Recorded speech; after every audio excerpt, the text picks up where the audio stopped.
This room is full of curios and various little trinkets from the past. My old American football helmet. I've been fit most of my life. I've played sports competitively. Did a 10-day bike ride through the route for the Tour de France. I met him when his first day in the office. I just felt that energy and I loved it, you know. So kind of in a funny way, I can believe in love at first sight. I know we've got bottoms in our back. Why? So you can do that. End of September 2013, suddenly everything changed in my life. I've got a problem.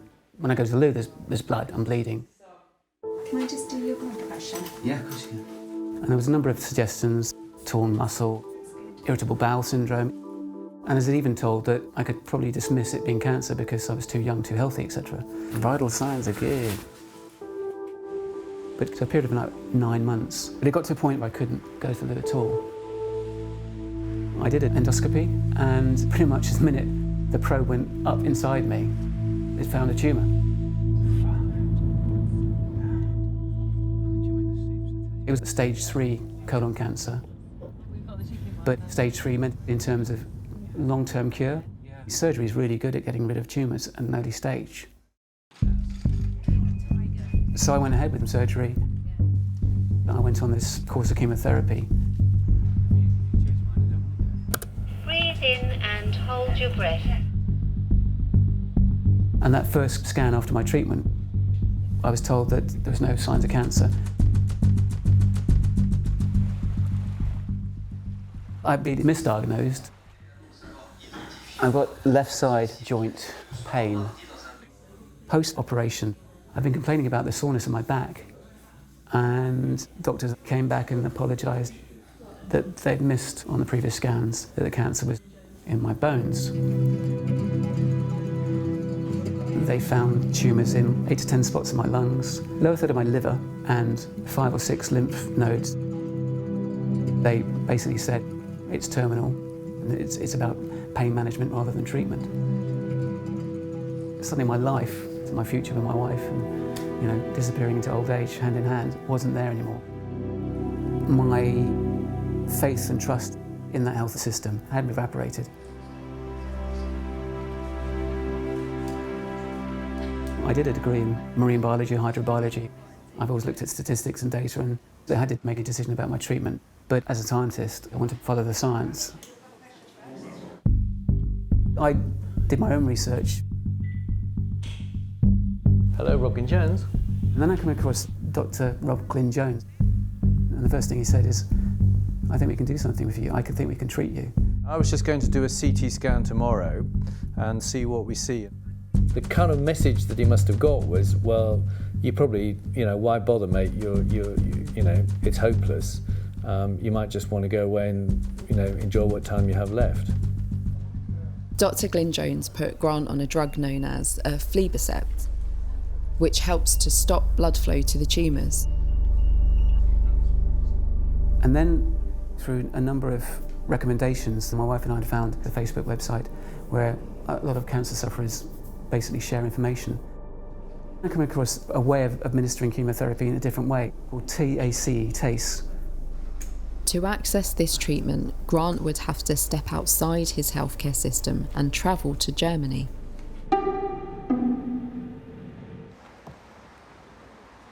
€4,000. While the chemotherapy Grant's receiving in the UK works on his entire body, TACE targets only the organs with the tumours. And after just 4 treatments, Grant's lung and liver tumours are almost undetectable. Mr. Rank, now you're ready. But I have to get better soon because it's my wedding anniversary on Friday. 19 years married, so I need to be good for that. What did you think about Grant going to Germany? Injecting chemotherapy directly into the liver, it unsettles me. They shovel the chemotherapy straight into your liver. It's orthodox in the sense that it's chemotherapy, but it's not really as effective as it is if you shovel the stuff directly into a vein. And I negotiated with Grant that his taste treatment in Germany would be on top of what we were going to do, rather than instead of what we were going to do. You have to be respectful of the patient's ideas. The problem for us is when patients think they're fully experts. The chemo in Germany was an amazing result. It was doing things in his liver, for sure, yes. Are you okay? Yeah, I'm fine, don't worry. I'm secretly doing cartwheels and somersaults because I realised that, in fact, I was probably the best person to determine my care rather than most of the doctors I've come across.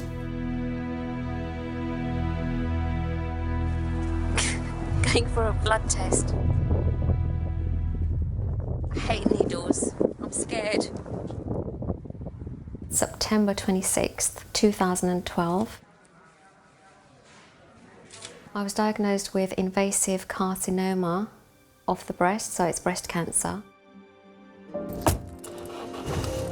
Thank you so much, Jem.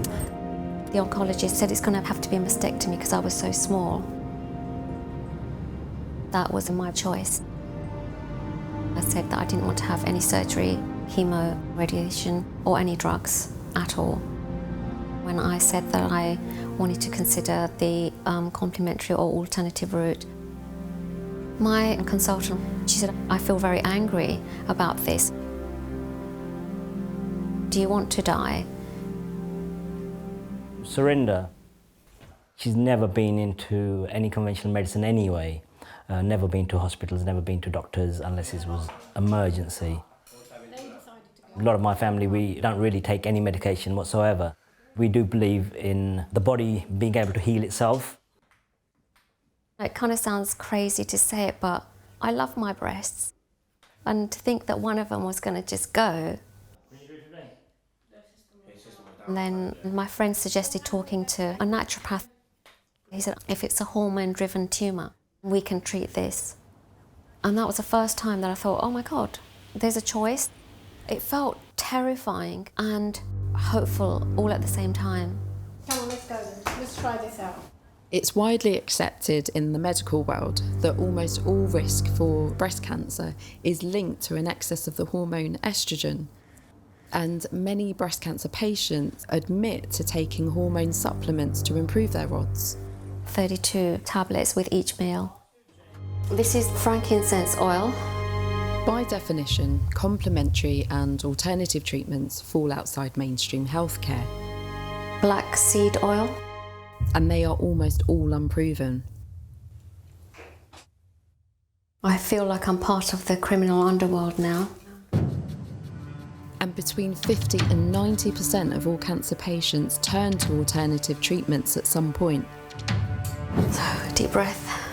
Alternative medicine. The issue for me for alternative medicine is that promise of benefits from treatments which aren't there. That's what I would call quackery. I'll do whatever it takes. Surinder's pathway is unusual. Most patients use alternatives in conjunction with evidence-based medicine.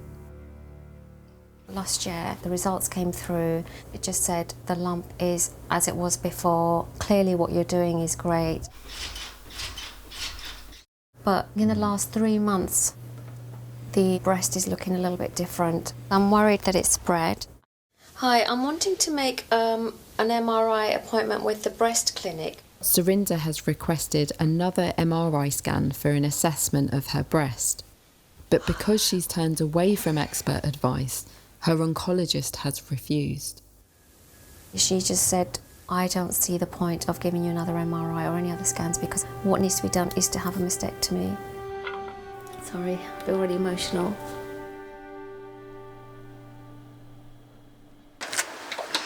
Hi, Surinder.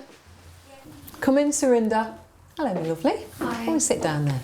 Surinder has arranged a private thermography scan to assess the condition of her breast. And this is what I personally did as well. Okay. I'm going to be scanning your breast from about this level down to here.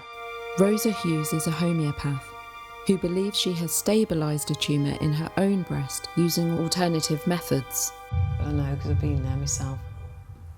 Unlike mammograms and CT scans, which use radiation to detect tumours, thermography uses body temperature as an indication of activity in the tumour. Therefore, some promote it as a safer alternative. Right, turn and face the camera for me now, please. However, thermography cannot confirm that cancer is present. It can only show that there are changes which need further investigation. And the US Food and Drug Administration warns it should only be used alongside mammograms. OK, I've done all the scans. I'm worried that it's spread into my armpit and beyond. You just got to keep going with it. I'm sure it will all go very well. Rosa had breast cancer and she chose not to have surgery or chemo or radiotherapy, and that she seems to be very fit and well is a very good reassurance for me. This is like the bane of my life, having this juice. I have to carry it around with me everywhere till I drink it. According to the American Cancer Society, with surgery and follow-up treatment, Surinder has an 84% chance of no tumour reoccurrence for 10 years. In the medical world, that's considered cured. This one's not as nice. Hi, Rosa. How are you, Surinder? Shall we go through the results? Yes, okay. So the left breast remains high risk for developing pathology because we are seeing some changes in that breast. Okay? And the right breast still remains stable and low risk. So at the moment they're getting worse, that's what we're saying, isn't it? Yeah, what I'm saying is been some development.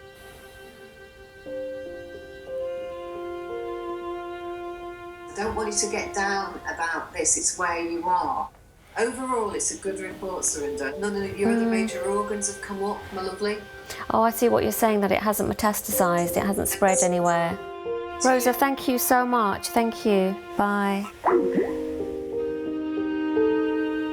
Okay, we've got the results, but what can I do to address the issues? You know, I feel inside my heart and soul, I really feel that I could do this, I really do. But I'm struggling. Would you have the mastectomy, not the chemo, but just the mastectomy? Absolutely not. Right. Absolutely not. I think a mastectomy is absolutely barbaric. I'm doing well. The liver tumour's gone, doesn't show up on scans. The lung tumours have almost completely gone. I should be dead by now anyway, based on my prognosis. I think they gave me between 14 and 17 months. I'm well beyond that. I'm just so, I don't know if proud is the right word, but I'm just amazed at Grant, really. So we were married? 19 years ago today. 19 years ago today. Love you. Christine and I were kneeling in a temple in Bangkok, and we were repeating wedding vows in Sanskrit, accompanied by 9 bald-headed monks. And I really imagine growing old together with her and being there. We are old. Being there with her into old age. I mean, one of the things that haunted me was the thought that I could die and she could be left, and that really...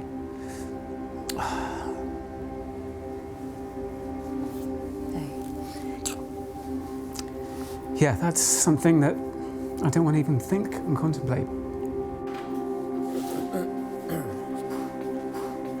Need to fit in a full day's chemo. Which Grant's chances of recovery have been massively hurt by his late diagnosis. But by treating him with aflibercept, which stops the blood flow to the tumours, his oncologist hopes to improve the odds. It takes about 8 hours. I sort of get there at 10 and leave at 6.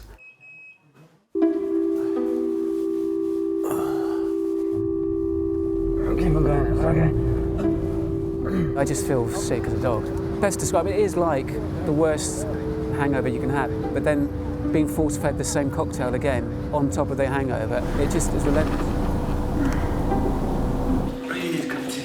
such a hard thing to deal with. I just can't imagine what that's like.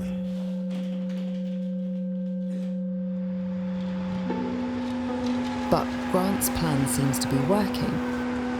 And now his German doctor wants to launch a new attack on the cancer, using lasers to burn away what's left. Biscuits. Rob here is standing in instead of my wife. Only in the capacity of taking you to the hospital. He seems to have kind of taken his own condition on himself. I'm incredibly proud of him. You know, I get quite emotional really because he just said, right, I've got cancer, a matter of fact, I'm going to fight it. Can I get you to look after this, Rob? He's probably my best mate, so he's like a brother to me. So, yeah. In the morning? Yeah. If I can get these tumours lasered, then effectively I'll be technically in remission. If you feel anything, you let me know.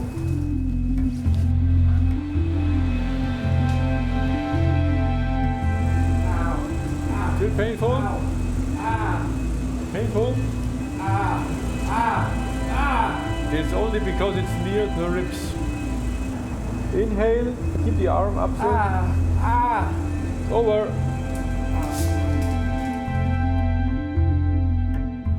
However, starting this treatment has presented Grant with a crucial decision. The lasers can cause internal bleeding. And because Grant is taking aflibercept, which affects the blood's ability to clot, this bleeding could have serious implications. I've spoken to my UK oncologist, and he did suspend my UK chemo. He stopped the aflibercept because he was doing laser treatment. Yeah. They didn't want the risk of bleeding. And how do you feel about that? I feel a bit outmanoeuvred by Grant because I kind of thought we had negotiated an agreement. Now, she's not having systemic treatments that he and I had negotiated at the beginning. If there are any active cancer cells in other parts of the body, then there could be a problem here. My mindset was, you know, I should be okay.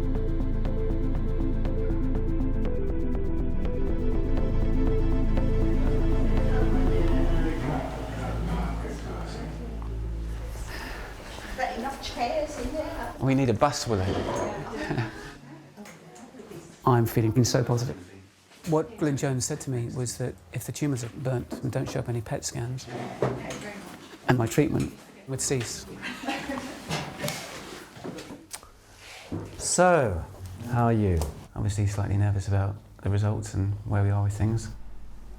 Well, our PET scan shows that things have got worse. Is that everywhere or? I think one of the things that the PET scan does is it shows activity in a number of different sites. And I think it's fair to say that those sites that we saw before, they're all a bit worse. Right. And I can also now see one thing in your liver. Right. A single thing in your liver. Okay, which did go but has come back. The implications of this are not good, I'm afraid. It seemed that everything was going in the right direction. Suddenly, there's this growth happening again. I'm losing at the moment, aren't I? I'm losing. No, I think you need to get started on the chemo treatment. It's going to get everything rather than targeted, because that's not going to capture the things you can't see that are floating around in the system. Yeah. I mean, there are options to try Avastin. Avastin, yeah. If you decided you wanted to go ahead with that, how soon would it start? I would say another 6 or 8 weeks. Quite a long time.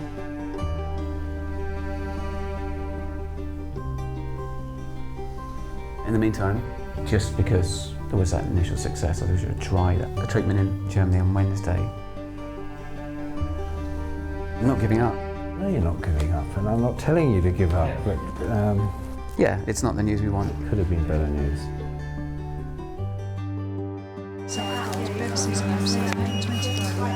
Avastin is among the most expensive chemotherapy drugs, so it's approved on a case-by-case basis according to the benefits a patient can hope to see. It's usually a very complicated process. You have to fill in pages and pages of request. It's not designed to be easy. While Grant waits for a decision, he'll have no access to systemic chemotherapy.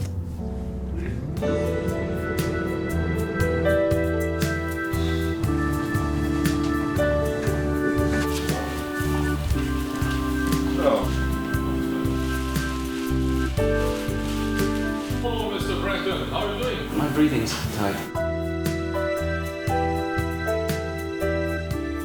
Grant's a real driving force, to the point where it becomes obsessive, and so I feel now he's become too obsessed with treatment in Germany.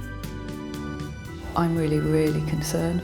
He's reached a threshold with the body's capacity to cope with all of this. I'm taking control of my own life. And, you know, even if it kills me, but at least it's me making that decision, not somebody else. Do you know anything about what's happened? Is anybody in touch with you?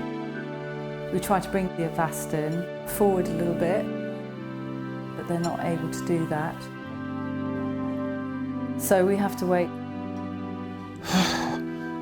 There seems to be administrative issues with it, and of course in the meantime my health has been deteriorating.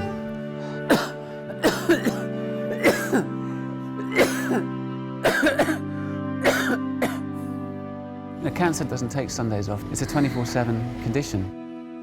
It's frustrating because you would like to bring things forward because I had good reasons to do so. Everyone does their best and it gets you pretty pissed off. The system is struggling. So you feel empathy for the patient.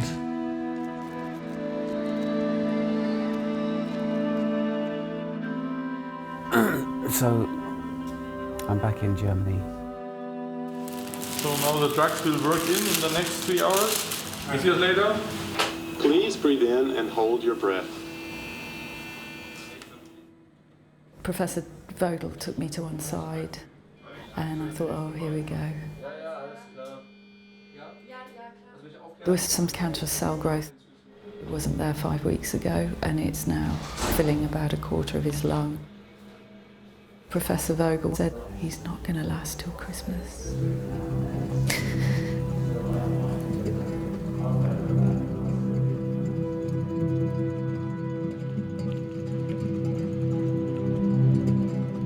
He stopped chemo because he was doing laser treatment. Yeah.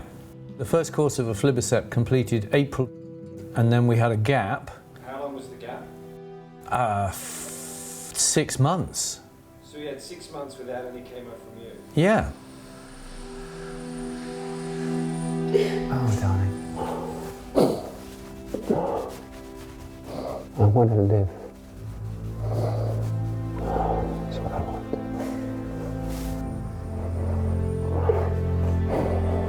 Oh, my love. The All-Can Worldwide Survey reports that lack of faith in healthcare systems is up 25% over the last 10 years, which might suggest why so many people are taking treatments into their own hands.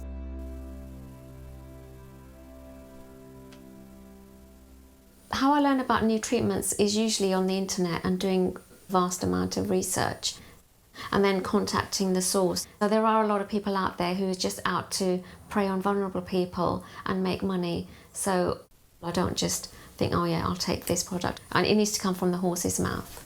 Hi, this is a message for Raphael. Surinder's research has led her to a device called a Rife machine. It uses electromagnetic pulses to attack the cancer. Hyperbaric oxygen therapy. The theory is that the more oxygen I have in my body, the more uninhabitable environment it is for the cancer. And a strict regime of juicing for vitamin C. Lovely. Along with a pill that sounds too good to be true. This is a miracle herb. It smells like ash. It's supposed to cure cancer, I think. This guy reckons the tumour would have started to go within 15 days, which is what happened to his business partner's daughter.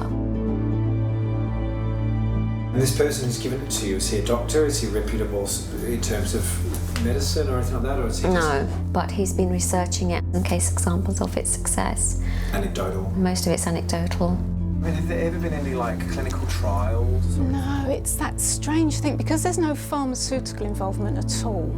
Has there been clinical trials for the Rife machine? No, I don't think so. I'm happy with anecdotal evidence. There's people saying I carried on my normal lifestyle, I didn't change anything other than drink a lot of carrot juice, and my cancer's gone. That's quite powerful for me.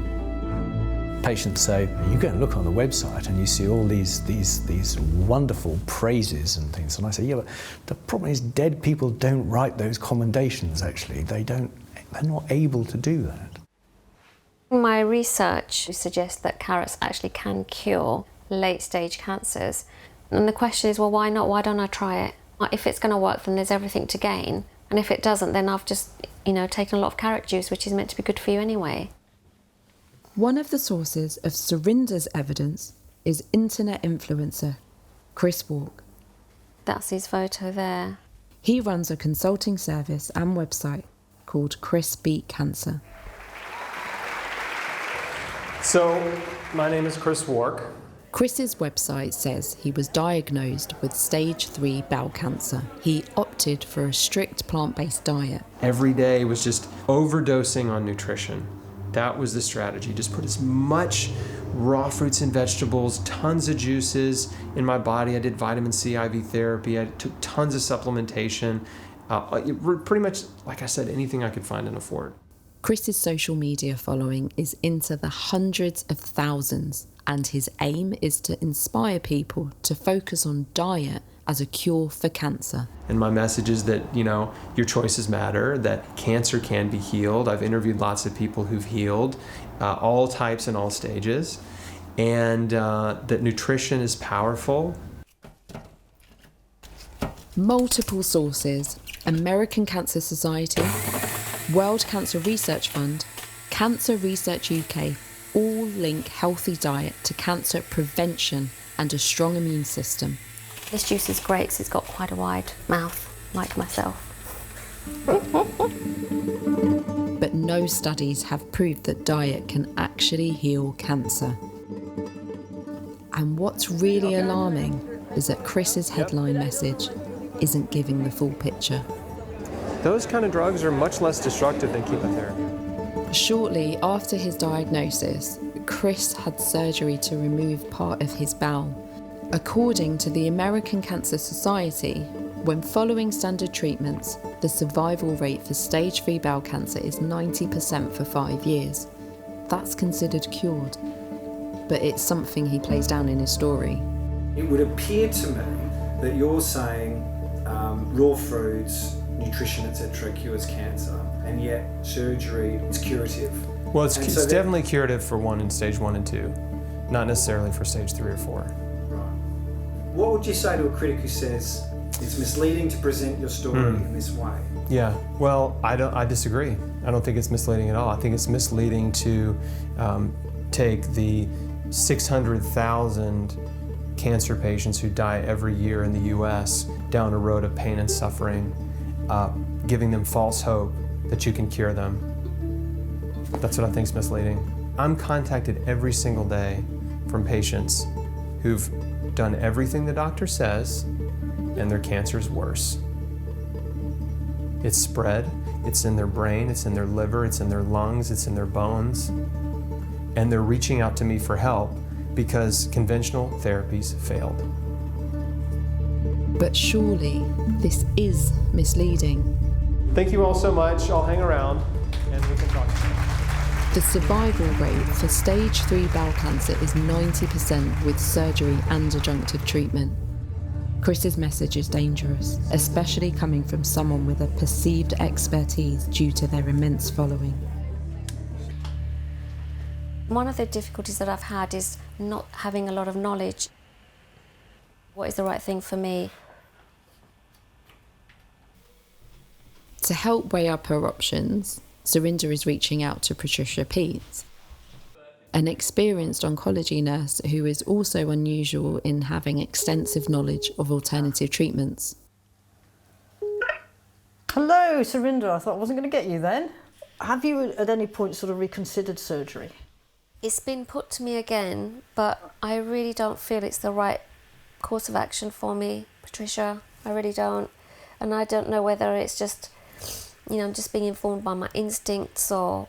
None of us instinctively would favour surgery or chemotherapy or radiotherapy, but it's all about getting you to a safe place. Complementary medicine, you can't guarantee outcomes. And that's the dangerous thing about it.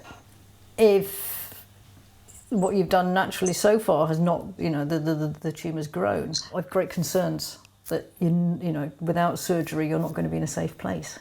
But I don't want to get into the trap of thinking, well, I've tried the complementary side of things, it's not working, and therefore I now need to consider surgery. You don't see that as a reasonable viewpoint? I see it as a reasonable viewpoint, but I don't feel I've done enough on the complementary side of things. If surgery is still not something that's up for consideration, the key for me is that you come at it from lots of different tangents. Cancer cells get used to what you're doing and they evolve, and the more that they evolve, the more chance they have of spreading around the body. Patricia, thank you so much. Okay, bye-bye. Bye. Clearly, what she's done has not worked. I don't even know if she does an awful lot more. Will that work either? She really needs to have that bloody tumour taken out. Right now, Surinder's tumour is contained to her breast. If it spreads, she will become stage 4, and an oncologist would describe her as terminal. She was for surgery. I might need to have a mastectomy. Maybe I need to look at this seriously.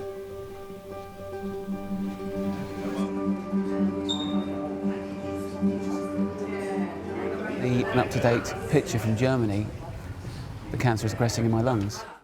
The health authority, they could determine that I'm palliative with this new development, and the Avastin is withheld. Because it's about money, isn't it? It's about saving money. Why spend money on a lost cause? So today, I'm not going to tell the results from the scans. To be honest, it's a bit of a charade. I'm going to do what I have to do and say what I have to say to get this damn Avastin. Hi. I'm sorry, we have a horrendous clinic today. I'm really sorry. There's any comfort. We had to wait 2 hours for a scan in Germany, so it's not. That was just recently? Yeah, went over there the other day. And the taste seems to be holding the progression. Okay. It's not shrinking anything. It seems to be keeping it at bay. As far as I understand from you, the scan shows that you've got stable disease. So they have approved Avastin for you. Got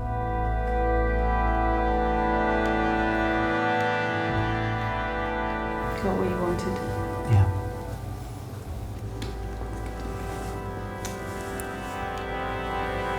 All right. I'll be right back. From what he said, you're telling me it's stable and stuff like that. Yeah, it's a bit of a porky, isn't it? Yeah. But yeah, it's the outcome I wanted. Okay, that's all authorised. Lovely. Haven't had that. What, is that the Avastin? Yeah. The Avastin treatment, and it took a hell of a long time. And in that time, things have obviously escalated.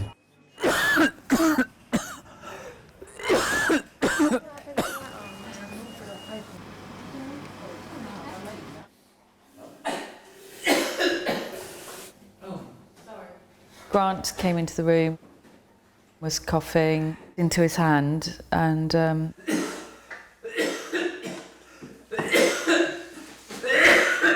there was blood. Then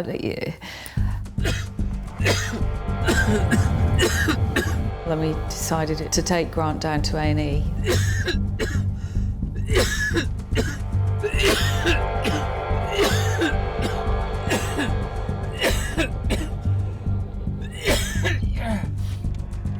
I didn't know what to do. I was in a complete panic. Within a couple of hours, he was in the intensive care unit. And then he had 3 more bouts of coughing up blood, which just seemed to get worse and worse.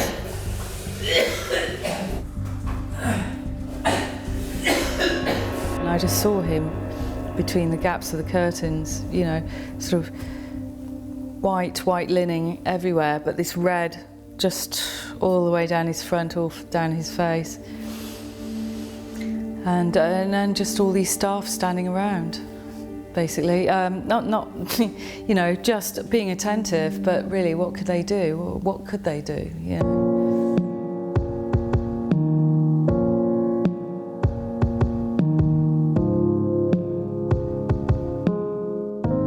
He said that you were right on the very precipice now of both the treatment and the illness. Right.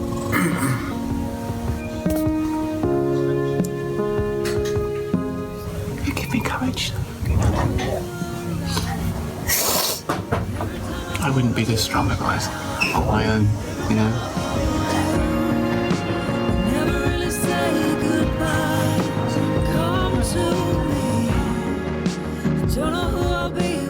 Sadly, I feel unless there's a miracle that happens, I'm on the precipice of losing somebody I've lived with for 20 years and loved very deeply. And it's not that he's choosing to go either. You know, in some ways that kind of helps. Every time I hold you in my arms, every time I hold you, I never really say goodbye. Come to me.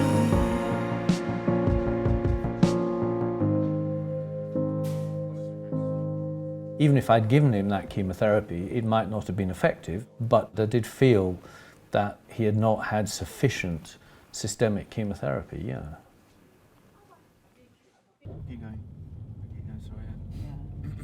I don't know what the other treatment options are. Do we cease treatment here on in and just let nature take its course? Do we carry on with the Avastin? I would feel that was quite a big risk. At present, we think, or given that it's happened at all.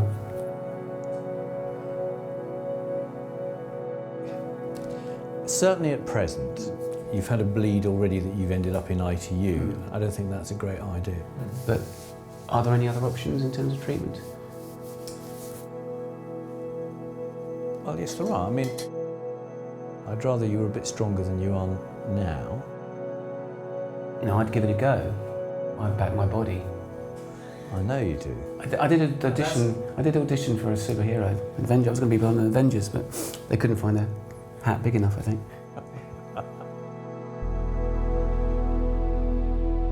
What do you think you might do if you were in Grant's situation? That's a loaded question. It's a very fair question, but I'm not nearly as tough as he is. I don't have that sort of tenacity that you have, which, you know, is in one way I really admire that. The problem is also you have to know when to let go. I back my body on that one. I don't think you're ever going to lie down with this. So, go and think about it. Go and write me what your line in the sand is, and let me know what you want to do. Okay. And I'll call you. I'll be in touch next week. Yeah. Yeah. You are doing a grand job. Thank you. Okay. He's difficult. I look after lots of people. He's difficult, and I think you're doing a grand job. Thanks. All right. This whole journey is meant to be about making informed choices in order to stay alive.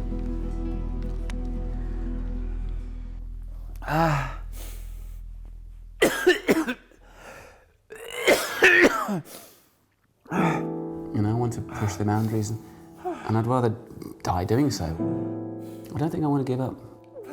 It is the nature of the beast that I am to deal with my illness this way. Running's not an option.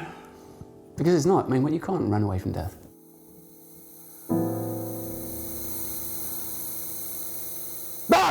Oh, you bastard! You bastard! You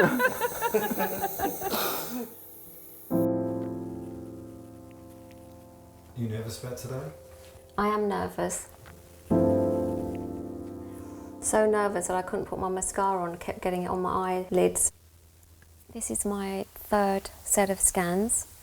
The first ones were just for a baseline to compare the rest. The second one was not good at all. The tumour was bigger. So it'll show me whether I've got worse or whether I've got better. It is life or death.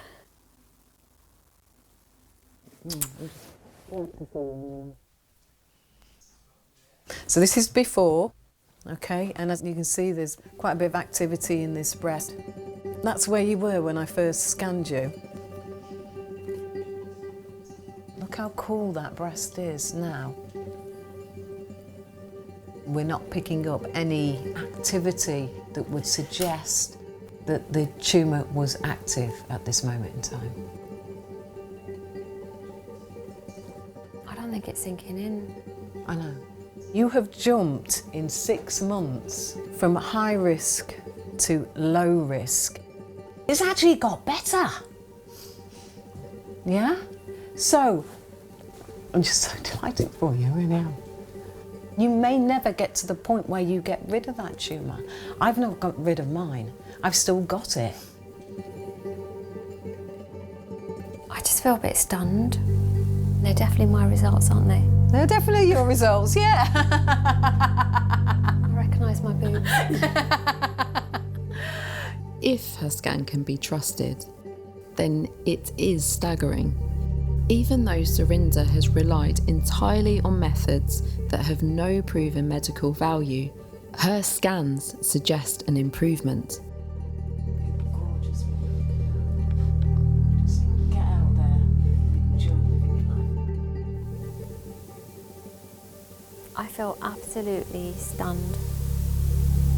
So I'm hoping that if I carry on doing what I'm doing, then the next 3-month scan should be the same. Best case scenario, better.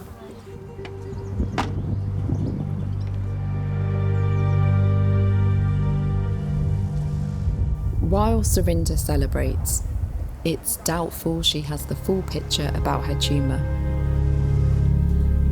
In the medical world, thermoimaging scans are only used in conjunction with a range of other assessments.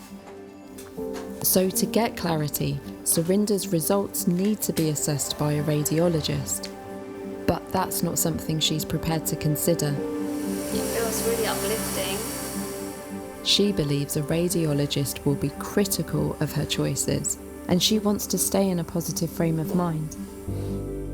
It was at this point Surinder totally ceased communicating about the status of her tumour. So breast cancer oncologist Andreas Makris has agreed to give us some insight into Surinder's story. If you were looking at 2 thermoscans, one which showed heat in a breast and then one that was taken 6 months later that showed the same area much, much cooler, what would you take from that? Thermography is not a conventional assessment of response to treatment because it has not been evaluated in a proper scientific way. It is possible that there are other factors that are changing between the first and the second scan. For example, does thermography change if the temperature outside is different? It is plausible. You had a patient who had only used alternative approaches and their tumour had stabilised or gone into remission. What might account for that? Amongst patients with breast cancer, I have not seen somebody whose cancer has got better who we have not been using conventional treatment. Surinder's confidence in her approach is not based on all the facts. The truth is, it's likely the tumour is still active in her body, potentially spreading.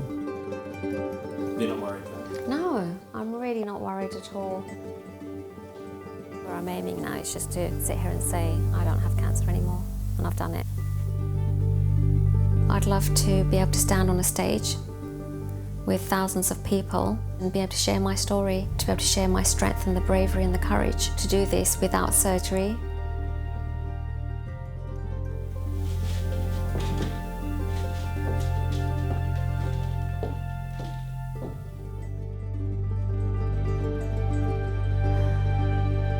He died in my arms. I was thinking, oh God, you know, I've lived with this body even, let alone the person, for 20 years.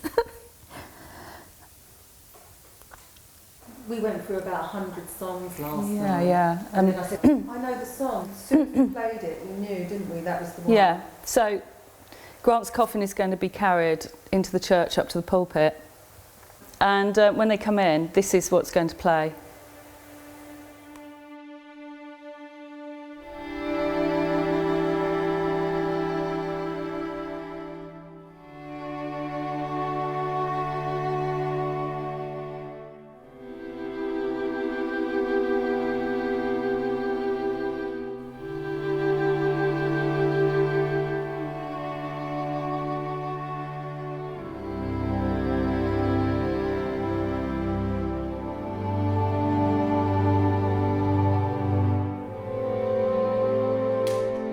As soon as the medical furniture was out here, I thought, right, it's time to feel at home again, you know. And I decided to bring all the cards up, and I got his American football helmet, and that was the pillow his head was on. So I thought, okay, here's a little memorial, let's make a shrine. And one of the last things to go was this book. And I just thought, probably got a list in here. And there it was, the love note. So, to my love, well, my darling, it feels as if this could be it. The whole day has been a physical and emotional struggle, and I am just so exhausted. I don't know if I have the energy to survive the night, so a hasty few lines jotted down may have to suffice, my love. Pictures of when Grant and I got married on May the 1st this year, it will be 20 years. When Grant's therapist visited, she and Grant agreed that he really needed to learn to find a way to stop fighting, because he's always been that kind of character, just fight his way through things. She said, well, how about if you think of a paradise, somewhere you would like to go to. Use it as a means to calm yourself when you're having a breathing fit. So he said, it's the day that Chris and I got married in the temple in Bangkok. Maybe one regret. Never gave you a child. Yeah, never mind. If I could die now, I'd be happy.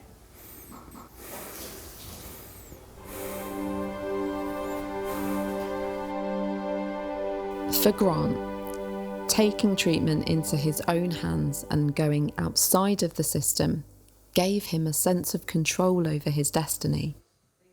But did taking this route ultimately help him? For Surinder, her choice to reject surgery and use alternatives reflects her beliefs. But when surgery is curative in the vast majority of cases like hers, is adhering to beliefs worth the risk of death? Oh, the aftertaste isn't nice. Do you feel 100% unshaken in the treatment route that you've chosen? I am completely 100% clear and resolute that this is the right journey and the right path for me. What works for one person may not necessarily work for another. Cancer is a messy disease, and even evidence-based treatment has no guarantee of success. Thank you so much. But while patient choice is essential and doing whatever it takes to improve the odds is understandable, Keep fighting, you're doing a great job and you will get through. Oh, thank you so much. I don't hear that very often. stepping away from the healthcare system often leads to convincing but misleading information. To do this without surgery, without chemotherapy, without radiation, without drugs. I want to share my story. And when it comes to cancer, relying on the advice of people who aren't expert is like playing Russian roulette. Hi everybody. I'm a bit surprised that I'm here, but thank you, and I feel very honoured that you've asked me to speak. And I decided not to have surgery or chemo or radiation or drugs.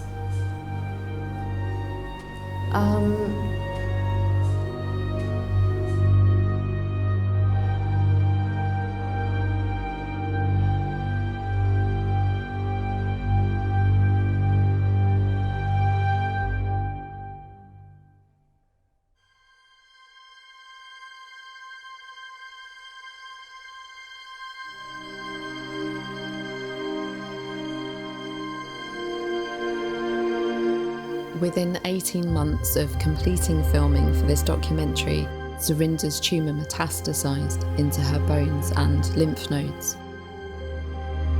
In December 2020, Surinder passed away after a valiant and extremely painful battle with breast cancer.